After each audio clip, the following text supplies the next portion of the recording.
আসসালামু আলাইকুম। আজকে আমি আপনাদের জন্য নিয়ে এসেছি নুডলস পকোড়া বা নুডলসের বড়া, যে যাই বলুন। তো এখানে আমি 2 টেবিল চামচ ময়দা দিয়েছি। ময়দার পরিবর্তে এখানে আপনারা কর্নফ্লাওয়ারও দিতে পারেন।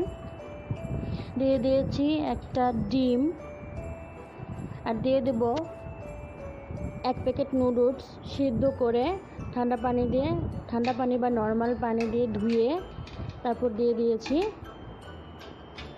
দেব সামান্য লবণ,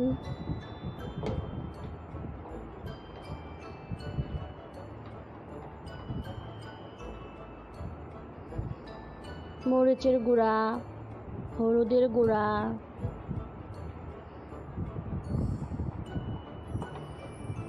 ধনিয়ার গুঁড়া,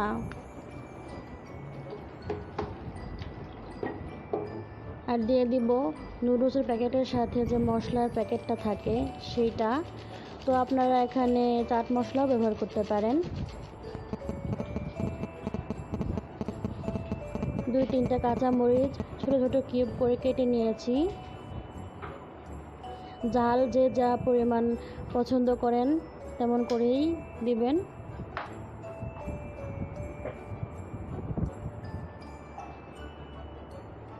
আর দিয়ে দিয়েছি 1 ফালি লেবুর রস, 1/2 টেবিল চামচ পরিমাণ হলেই হবে। এবার আমি খুব ভালোভাবে এগুলোকে মেখে নিয়েছি। এখানে আমার 1 টেবিল চামচের মতো পানি লেগেছে। এবার আমি ভাজতে যাব। ডুবো তেল না হলেও চলবে।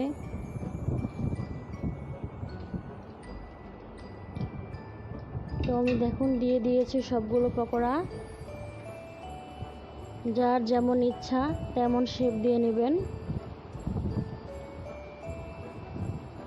আমার এক সাইড হয়ে গেছে। তো এইভাবে কিন্তু আপনারা বানিয়ে খেতে পারেন। খুবই সহজভাবে বানানো যায় আর খুব অল্প সময় লাগে এটা বানাতে। আপনারা ভালো থাকবেন। আল্লাহ হাফেজ।